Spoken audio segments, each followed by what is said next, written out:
Hi, I'm Kirsty from Kirsty M Design. I'm going to be speaking about SEO for your website. Before I dive into that, I just wanted to give you a little bit of information about who I am, why I think I can tell you about SEO. So I am a Squarespace website designer. I've been designing websites for over 5 years, and throughout that time I've come to know what works well for SEO in terms of getting your website found online and also optimizing the content for the users who have found your site so it's easy for them to navigate through your site and spend more time on it. As a designer, I typically work with creative small businesses, so artists, photographers, bakers, copywriters, anything with a kind of creative slant, whether that's a service provider or someone with an online shop. So let's dive into the presentation and get going. So now that you know a little bit about me, it's time to jump into learning about SEO for your website. So we'll start with the basics. What is SEO? So SEO stands for Search Engine Optimization, and it really just describes how your website is set up to be found on a search engine, typically Google. What we need to remember is that search engines are serving their audience. So they are looking to deliver the best, most accurate and useful answers to whatever the user has searched, because that's what keeps people coming back and using Google over and over again. So when it comes to SEO for our websites, the first step is to make sure that we are providing useful content to our clients, and then from there we can work to optimize it and make the most from it. High quality content is the baseline, the most important thing that we need for a well-performing website. And that's all going to come from the market research you've done, identifying your ideal client and their needs. Once you've nailed down all of that, there are things that we can do to make sure that all of this information is presented in the most Google-friendly way possible. Google uses robots to trawl through all of the content and all of the websites online, and then serves up the relevant bits to people whenever they carry out a search. These robots can really only read text, so the copy on your website is the most important part of your SEO. So that means not only will it be easily found by search engines, but it'll be easy for your users to use, to navigate and to read. When I'm speaking about the copy and the content, I'm talking about all of the text that's on your website.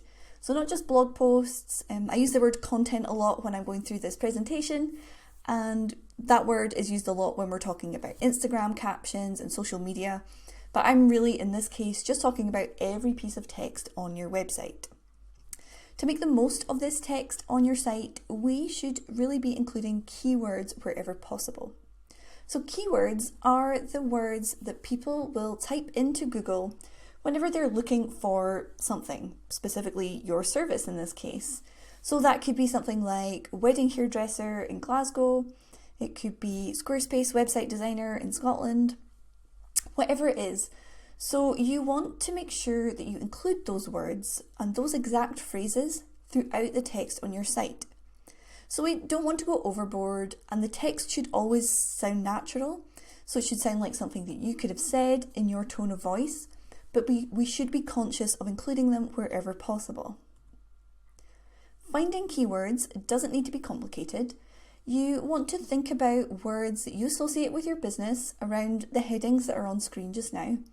So the first thing is your business name or your name, and that's just to do with building up kind of brand recognition and awareness of your name. The next thing that's really important, really for all businesses, but specifically if you provide a kind of location-based product or service, and that's your location. So obviously if you're a florist in Aberdeen, you want to make sure you use the word Aberdeen.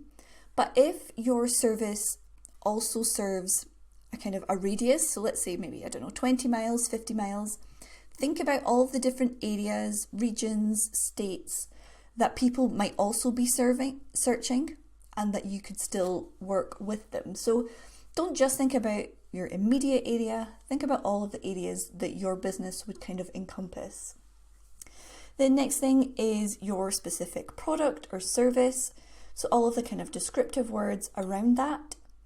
And then there will be a kind of specific set of keywords for any specific offers, special products, or events you're running. If you use Google Chrome, there's a free extension that you can install to your browser called Keywords Everywhere. It's really handy for giving you some ideas for your keywords, because whenever you search something in Google, it will give you a list of kind of related keywords or other terms that have given people that same result. So it can give you some good ideas and good inspiration. When you're thinking about how to apply these keywords within your website, what we're really wanting to focus on are the headings that we use throughout your site.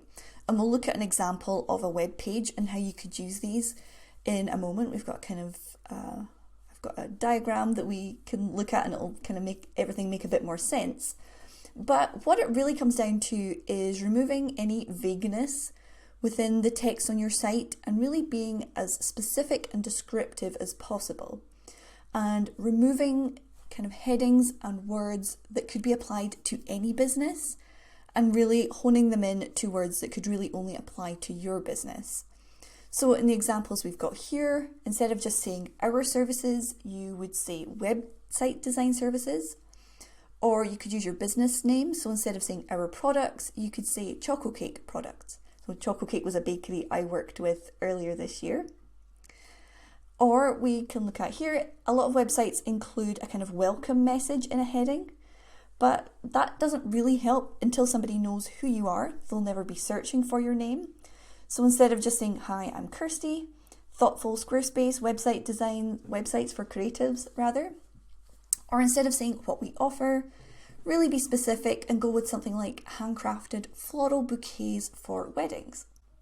Now that we know the keywords that we can use in our text, it's time to look at how we should structure that text for SEO. As we know, humans browsing the internet have an incredibly short attention span, so we need to make sure the content on our site is visually engaging and broken down into manageable, digestible chunks.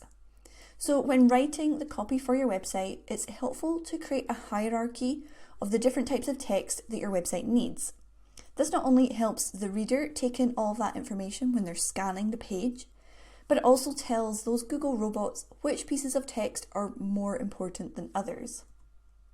So in web building terms, there are 6 types of headings, and then standard paragraph text, so that's all the kind of longer form bits of text. These range from a heading 1, which is called H1, which is the most important, all the way down to a heading 6. Although I typically just work with 1 to 4. If you need to, there are still 5 and 6 for what you're working with. So you can see here, that could work as a main heading, subheadings, and then we've got the long paragraph text. So looking at it like this doesn't really help you too much. It's a bit abstract at the moment, but I've got an example of a homepage which should hopefully help to make more sense of it. So the first piece of text on your homepage or any page will be a heading 1.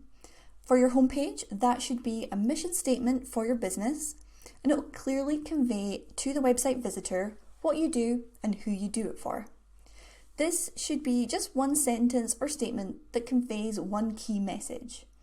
So like I mentioned, for your homepage, it'd be a mission statement, but if it's a secondary page, it can be the goal of that page. It should be brief and to the point, and from a website building point of view, it's going to be your heading 1 or your H1, and that's telling Google it's the most important piece of text on that page. And that's why ideally there should just be one heading per page, or one heading 1 per page, and that's just to kind of tell Google that this is what this page is about. Following that, you can include a subheading, and this is going to expand on that key message but not get too bogged down with details. So still quite short and snappy, a sentence or 2 at most, but give additional key information to the user. So think of it as a kind of bullet point type statement. And if you're a location-based business, this is a great place to include your areas. Following up from that, we're going to start to break all of your content down into different chunks and different sections. Each of these sections will have a heading, and then below that will be further subheadings. So in this example, I've used a services or product section, and here you should be as descriptive as possible with that heading. So really describe your services or your product. Then beneath that, you've got the name of your service or your product, and then a little bit of descriptive text. Now, what I would suggest here is for your services or your products, again, be descriptive. Often, particularly for services, it can be something that we like to do is to give them kind of fun names, or kind of names that seem more in line with our brand rather than just kind of being boring or really plain and simple. However, Google and somebody who doesn't yet know your business doesn't know what those kind of more on-brand titles mean. So if it is just a Squarespace website design that you offer, just call it that. And then somewhere in the descriptive text, you can use your more kind of fun descriptive name, but use the keyword name of your service or product in the heading. And as we move down the page, again, it's just a case of making it scannable and easy for people to digest with a heading and then the backup text. Content and copy really is gold when it comes to SEO. I would say that most people don't have enough text on their site. Remember, Google can only read that text. So include enough so that people can learn about you and your business, what you do and who you do it for. For example, on your homepage, you could have a section about the area you work in, the types of clients that you work with. You could talk about your products, how they're made. You could talk about your suppliers, or you could have a section about where your suppliers are based. There's lots of things you can write about that will provide you with great opportunities for keywords, but also just great opportunities to connect with your audience and get to know them, for them to get to know you, and just build that connection, that personal connection with them. Finally, don't forget to include calls to action throughout your pages. So these are going to be buttons that will direct the user through your content and take them on a journey so they can get to know you and make that final step of booking or buying or signing up, whatever that goal is. From an SEO point of view, linking all of your pages together helps to build your site's credibility, proving that it's a useful and engaging site that people are going to spend time on. And it just proves that all of these links work. It's an active website. People are kind of going through all of your content and using your website. Another factor that plays into your site's optimization is page speed. Google prefers websites that load quickly, and the number one thing that slows down the load time of most web pages is images. This is usually because the file sizes are huge, particularly if it's been taken directly from your camera or your phone without any editing. Often these files can be sort of 1 megabyte as a minimum, and if you've got multiple images on a page, it can really start to stack up and create a really massive page, and that's going to load really slowly. Again, this is just Google thinking about the end user. As we spoke about, people online are really impatient. So if they're sitting for even a couple of seconds waiting for a web page to load, they're just going to click away and kind of go somewhere else. So ideally, your images should be under 500 kilobytes. Under 250 is even better. Really as small as you can get the image without compromising the quality of the image. The kind of dimensions for your image would be around about 1500 to 2500 pixels in sort of width and height. You can use a photo editing software to do this, to kind of resize and compress your images, such as Photoshop. But if you don't have access to Photoshop, what you can do is kind of crop, resize your image on your phone or on your computer's kind of default photo editor.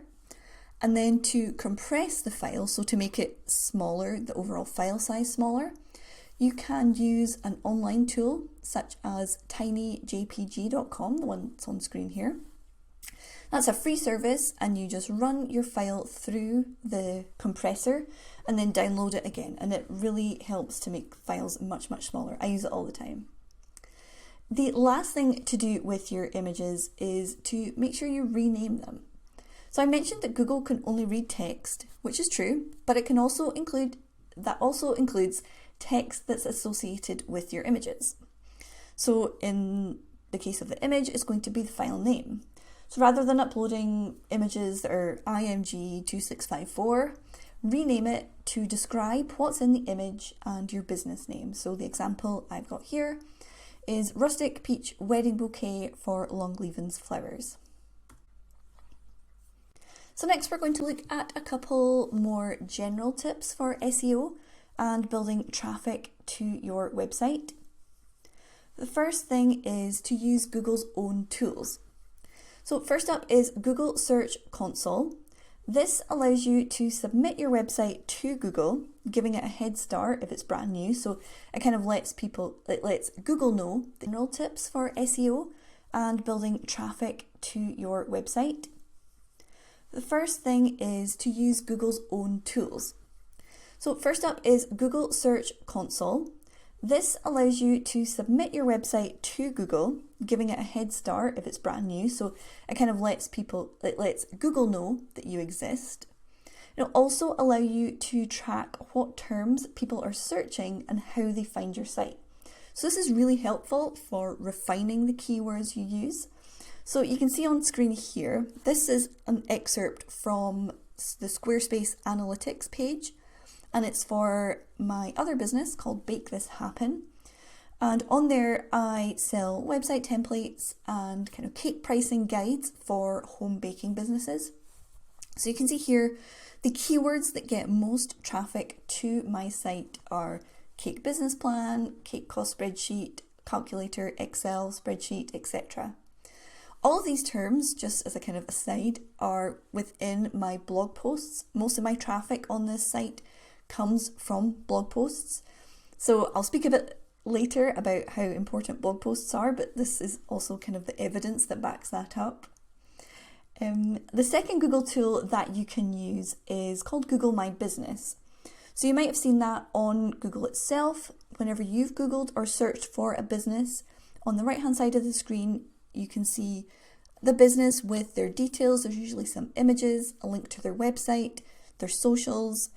If it's a physical business, you'll usually see their opening hours, their location. So really important if you're a physical business with a shop front to use Google My Business. But if you're an online business, you can use it as well.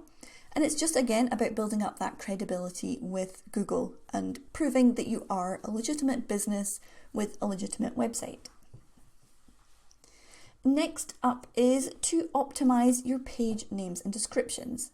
So this is just creating another place to tell Google about your business and use those keywords that we've looked at.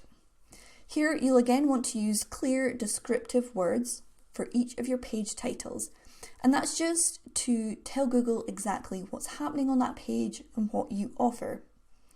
You can see in this example here for my website that not only does it say Kirsty M Design, but it also says Squarespace Website Design UK. So you can edit this directly within the SEO tools section of Squarespace. If you're using something like WordPress, there are plugins that will allow you to change the page title. It's usually an SEO plugin. And if you're using Shopify, you can scroll down to the bottom of the page that you're editing or the product that you're editing, and you'll see the SEO section. There's also under the website settings, you can do it for your homepage and kind of for the whole site. So again, use those keywords in those page descriptions, and that just really hammers it home to Google what exactly you do. As I just spoke about, start a blog. It is a great place for you to build up SEO and traffic to your website.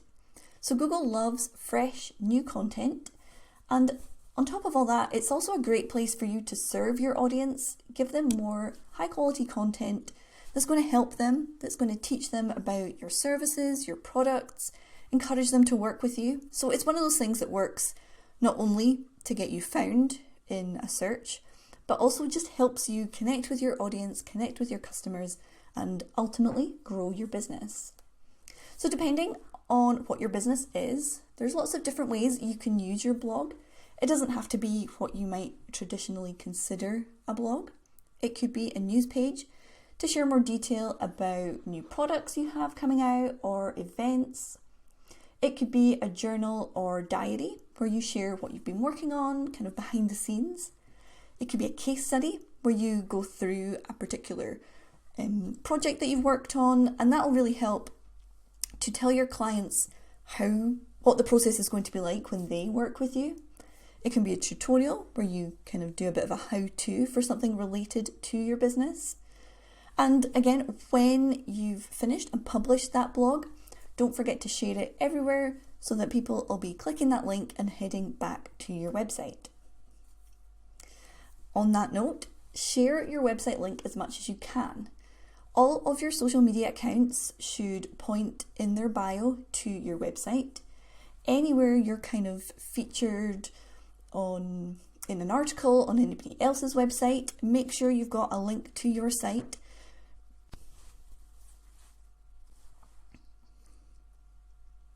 This is going to start building external links to your site, which Google loves. Like I mentioned before, it's just about building that credibility. It tells Google that other websites are linking to your site so that it must be live, it must be active, it must be something that people are wanting to click through to. And kind of on that note of linking to your website in your social media, I would suggest, if you're using something like Linktree at the moment, to use a page on your website instead. It just needs to be a very simple page with a series of buttons kind of stacked one on top of the other.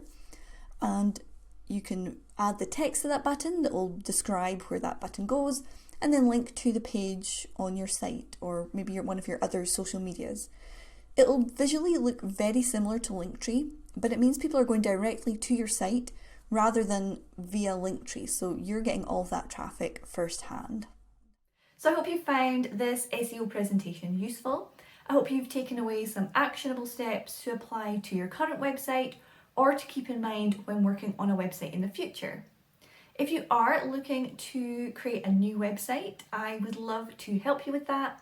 Please get in touch by emailing me at hello@kirstym.com or just heading straight to my website, kirstym.com, and you can get in touch there.